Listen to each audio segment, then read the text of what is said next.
Baik saudara sekalian, mari kita akan buka sama-sama Matius pasal yang ke-20. Matius pasal yang ke-20.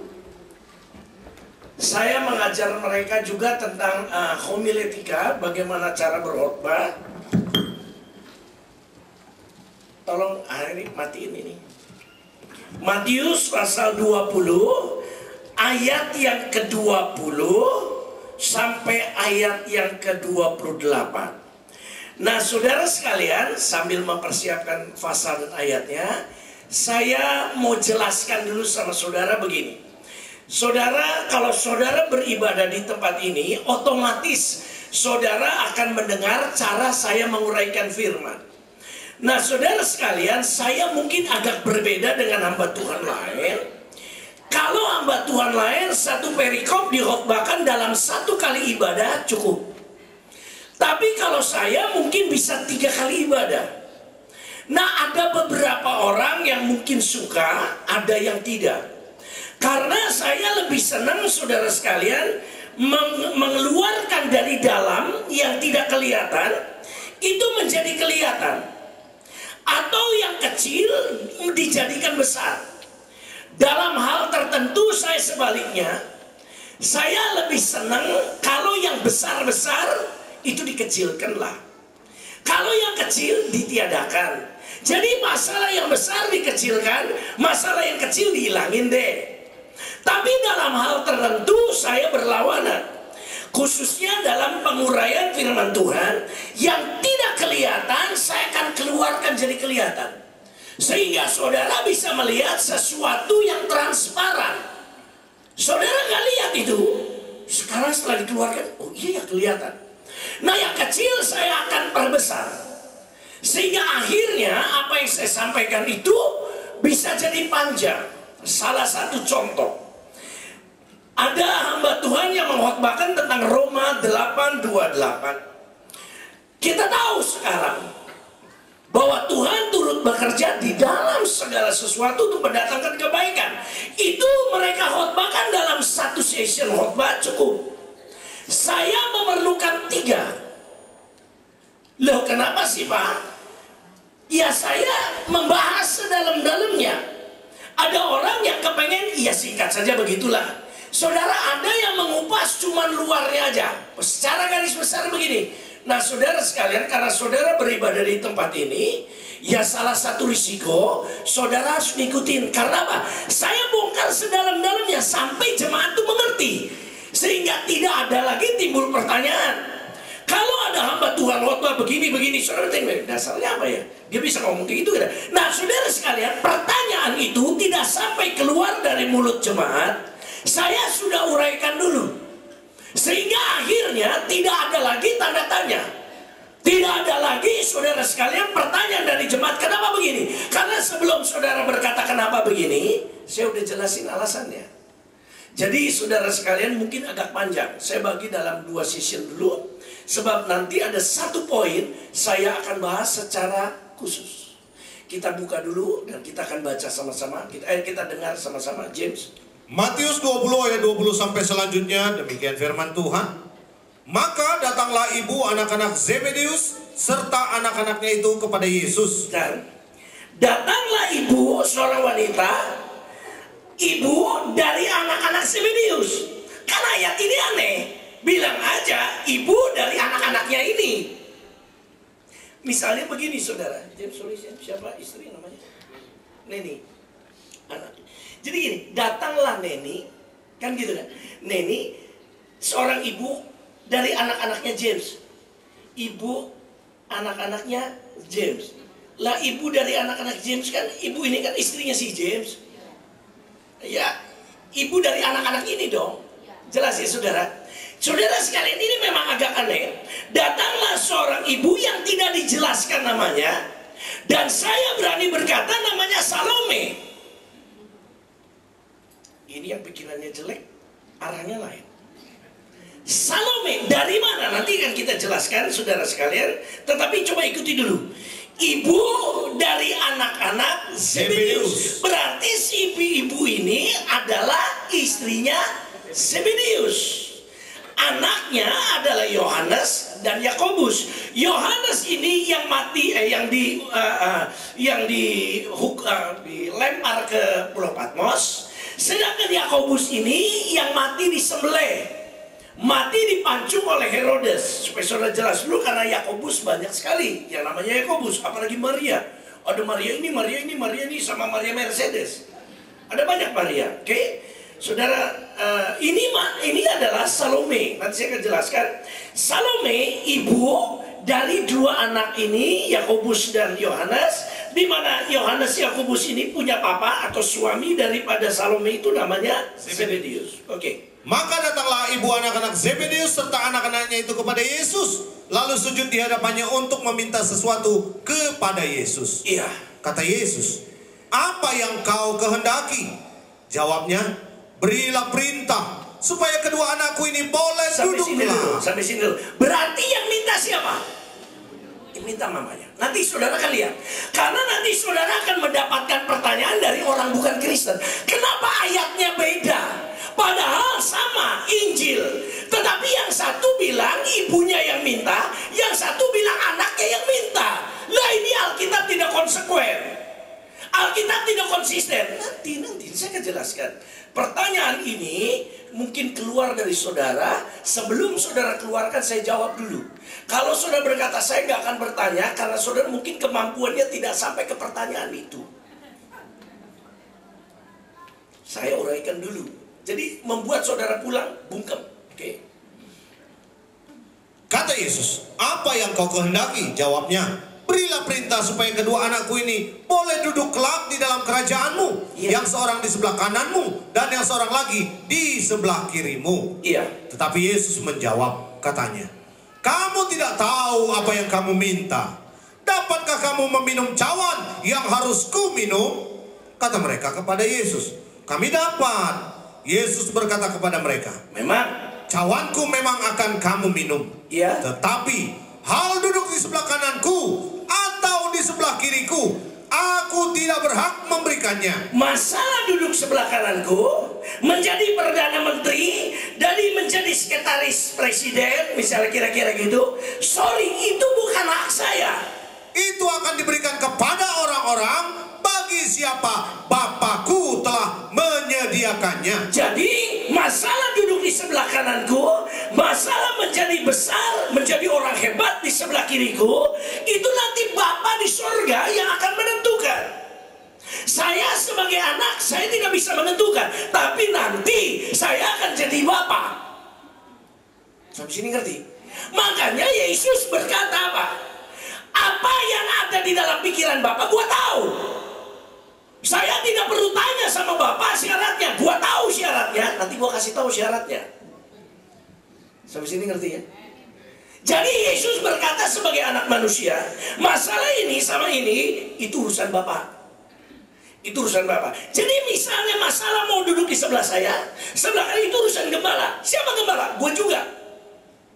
Tapi nanti ketika saya berfungsi sebagai Bapak, sekarang saya sebagai anak. Oke? Lanjutin dulu. Mendengar itu, marahlah ke-10 murid yang lain kepada kedua saudara itu. Kenapa tidak marah sama mamanya? Kan mamanya yang minta. Nanti. Saudara mungkin bilang, "Pak, saya nggak sampai ke pertanyaannya karena level." Lanjut. Saya tuh lagi ngangkat saudara. Sebenarnya saya lagi mau ngangkat level saudara tuh makin hari makin tinggi. Amin. Makin tinggi. Nah saudara jangan nurunin diri. Nanggap ya saudara. Saudara lagi diangkat sedemikian. Saya paling sebel saudara sekalian sama staff saya kalau di Cirebon. Levelnya tuh saya mau angkat. Salah satunya anaknya Mr. Dan Cepatina Sarani. Dia STH, saya mau angkat levelnya. Saya kepengen dia jadi hamba Tuhan, bukan jadi supir yang ngurusin sound system. Tapi dia yang menurunkan diri gitu. Saya sampai lapor ke bapaknya, tolong gimana tuh? Saya kepengennya waktu saya khotbah itu, Carlos tuh duduk, pakai jas. Ini kemana-mana pakai kas oblong aja, ngurusin sound system, sibuk yang cepat-ceput. Saya ngirim dia ke Cirebon, bukan untuk jadi begituan. Saya angkat, dia yang nurunin. Dan dia enjoy dengan posisi begitu, ya udah.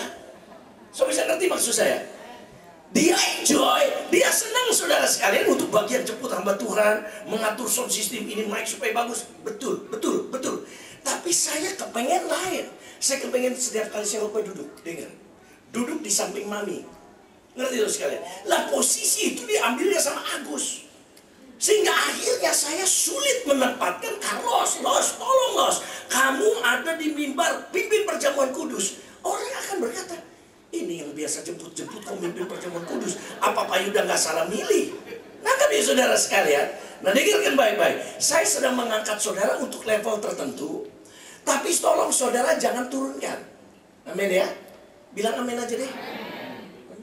Tetapi Yesus memanggil mereka lalu berkata, kamu tahu bahwa pemerintah-pemerintah bangsa-bangsa memerintah rakyatnya dengan tangan besi, dan pembesar-pembesar menjalankan kuasanya dengan keras atas mereka. Iya.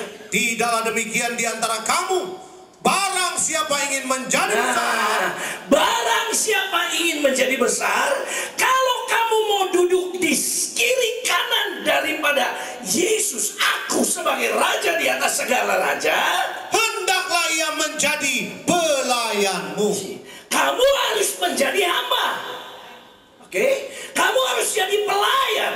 Terus, dan barang siapa ingin menjadi terkemuka di antara kamu, iya, hendaklah ia menjadi hambamu. Iya, terus sama seperti anak manusia datang bukan untuk dilayani, melainkan untuk melayani, iya, dan untuk memberikan nyawanya menjadi tebusan bagi banyak orang. Baik, saudara sekalian, pada hakikatnya setiap manusia cenderung dalam hidupnya pengen makin hari makin naik.